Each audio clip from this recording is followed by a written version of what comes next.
नमस्ते मित्रांनो, आपण ऐकत आहोत अत्यंत हृदयस्पर्शी मराठी कथा 2 शब्द भाग 8। दासबाबूंच्या या शब्दांनी दादांचा ऊर अभिमानाने भरून आला। नंदा मात्र एखाद्या लहान मुलीसारखी लाजेने चूर झाली। पायाच्या अंगठ्याच्या नखाने खालच्या गालीच्या वरती रेघोट्या ओढू लागली। बोल बेटी बोल, हे दासबाबूंचे शब्द तिच्या कानावर पडले। तेव्हा मान वर करून ती म्हणाली, हे पहा सर, हॅम्लेटच्या आईविषयी विचार करता करता मला महाभारतातलं सावित्रीचं आख्यान आठवलं। हॅम्लेटप्रमाणे तेही मी मन लावून वाचलं। मी अधिकच गोंधळात पडले। जीवनाचा अर्थ काय, प्रीतीचा अर्थ काय, या प्रश्नांनी मला सतावून सोडलं। यमाच्या हातून पतीचे प्राण परत आणणारी सावित्री कुठं, आणि नवऱ्याच्या खुनाच्या कारस्थानात आनंदानं भाग घेणारी हॅम्लेटची आई कुठं, या दोघीपैकी खरी कोणती? दोघीही खऱ्या, शांतपणे दासबाबू उत्तरले। नंदा चमकली, ती एकदम गप्प झाली। दासबाबू आपल्या खुर्चीवरून उठले। नंदाजवळ येऊन तिची पाठ थोपटल्यासारखी करीत ते उद्गारले, शाब्बास बेटी, चांगला प्रश्न विचारलास। सावित्री आणि हॅम्लेटची आई या दोघीही खऱ्या आहेत पोरी। सावित्रीच्या प्रीतीने भक्तीचं रूप धरून केलं। शरीरसुखाचा मोह दूर फेकून देऊन ती प्रीतीच्या पूजेत मग्न झाली। तिने सत्यवानावर प्रेम केलं, ते स्वतःला पूर्णपणे विसरून। आत्मप्रीतीच्या शृंखला तिने लीलेनं तोडल्या। हेल्मेटच्या आईला ते साधलं नाही। बहुतेक माणसांना ते जमत नाही। ती केवळ स्वतःवर प्रेम करीत राहतात। आपल्या क्षणिक सुखापलीकडे ती पाहू शकत नाहीत। त्यामुळे वासनांच्या पाशातून ती कधीच मुक्त होत नाहीत। त्या वासनाच शेवटी त्यांचे बळी घेतात। हॅम्लेटच्या आईची खरी शोकांतिका ही आहे। क्षणभर थांबून आणि कपाळावरला घाम पुसत ते म्हणाले, निसर्गानं माणूस मातीचा घडवला आहे, पण मातीच्या या भंगूर पुतळ्याला त्यानं प्रकाशाचे अमर पंख दिले आहेत। सावित्रीने या पंखाचा उपयोग केला, त्यामुळे ती आकाशातली नक्षत्र वेचू शकली। हॅम्लेटची आई या पंखाचं अस्तित्वच विसरली। माणसाची ही जाणीव नाहीशी झाली की हळूहळू ते पंख गळून पडतात। मग उरतो तो नुसता मातीचा पुतळा, कुठल्याही वासनेच्या लोंढ्यात सहज वाहून जाणारा। पाहता पाहता त्या पुतळ्याचा चिखल होतो। मग मनुष्य त्याच चिखलात डुकराप्रमाणे लोळत राहतो शेवटी। आपण फार बोललो असे वाटून दासबाबू एकदम थांबले। दादांच्या जवळ जाऊन ते म्हणाले, माफ करा दादासाहेब, लेक्चरबाजी हे व्यसन होऊन बसलं आहे माझं। दासबाबूंच्या बोलण्याने नंदाप्रमाणे दादाही प्रभावित झाले होते। इंग्रजीचा उत्कृष्ट प्राध्यापक म्हणून गाजलेला हा विद्वान, स्वतंत्र बुद्धीने विचार करणारा जीवनाचा अभ्यासक आहे, याची त्यांना कल्पना नव्हती। दासबाबूंचे दोन्ही हात स्नेहभावाने हातात घेत ते म्हणाले, छे छे, आपलं लेक्चर मध्येच थांबलं म्हणून फार वाईट वाटलं मला। बोला ना आपण। नंदानेही दासबाबूंना पुढे बोलण्याचा आग्रह केला।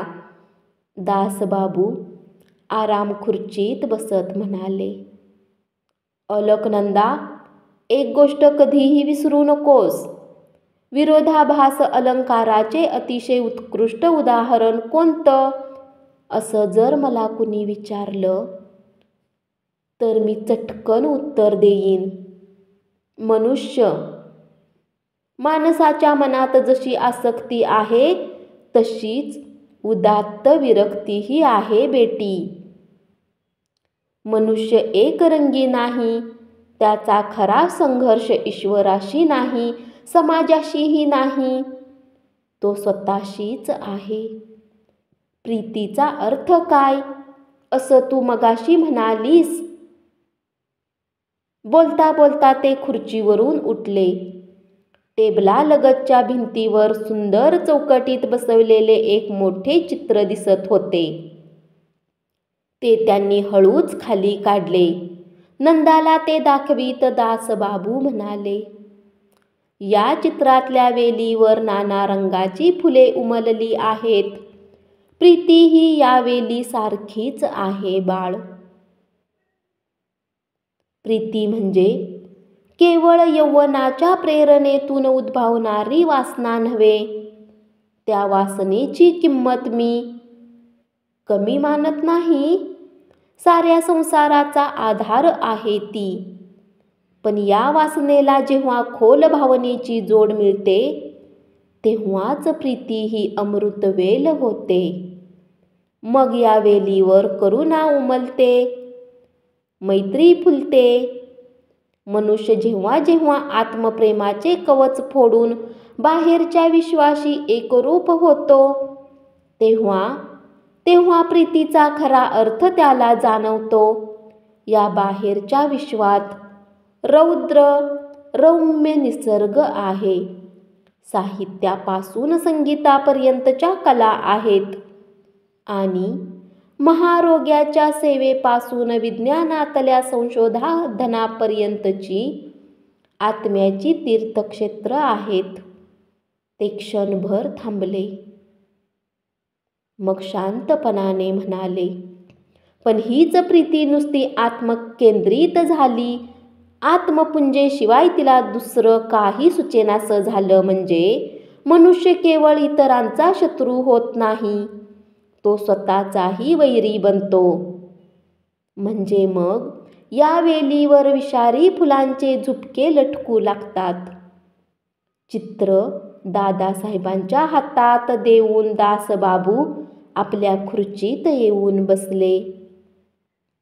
मग स्वतःलाच हसत ते म्हणाले, आम्हा प्रोफेसर मंडळीची विसरभोळे म्हणून लोक नेहमी थट्टा करतात.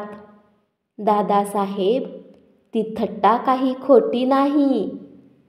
तुमच्या कन्येनं ही चर्चा सुरू केली आणि माझी तहान भूक हरपली. घरात कॉफी सांगायला सुद्धा विसरलो मी. बेटी, टेबलावरची घंटा वाजव जरा. टेबलाजवळ जाऊन नंदाने घंटा वाजवली. एक नोकर लगबगीने आत आला. दासबाबूंनी त्याला कॉफी आणायला सांगितली. तो निघून गेल्यावर त्यांचे लक्ष कोपऱ्यात अर्धवट राहिलेल्या बुद्धिबळाच्या डावाकडे गेले.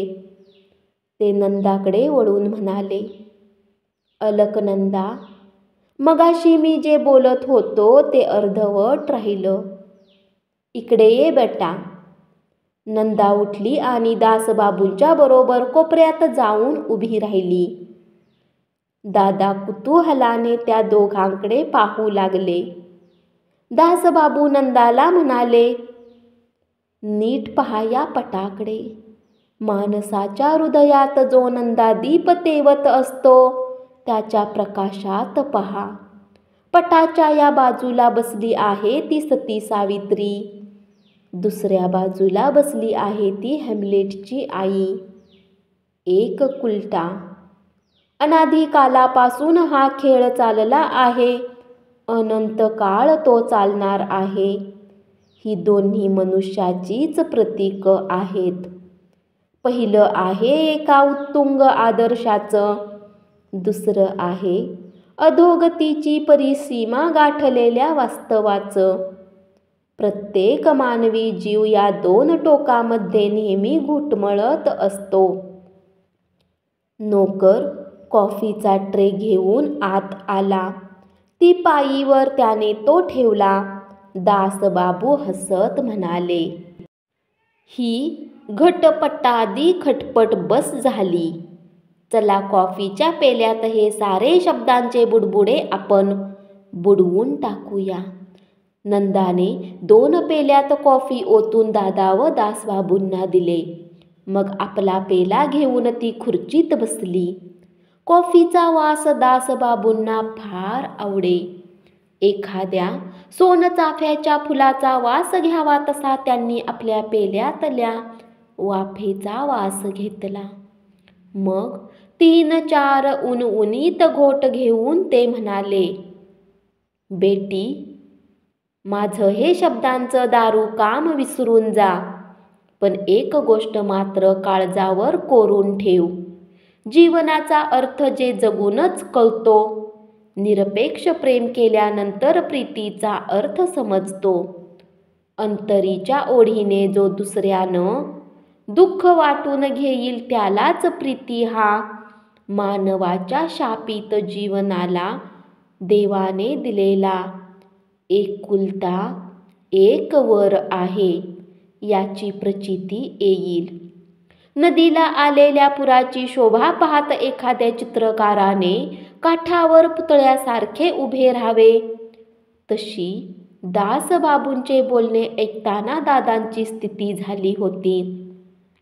फुललेल्या प्राजक्ताची टपटप फुले पडावीत तसे दासबाबूंचे सारे वाचन, सारे चिंतन, सारे जीवनाविषयी तत्वज्ञान त्यांच्या बोलण्यातून प्रकट होत होते.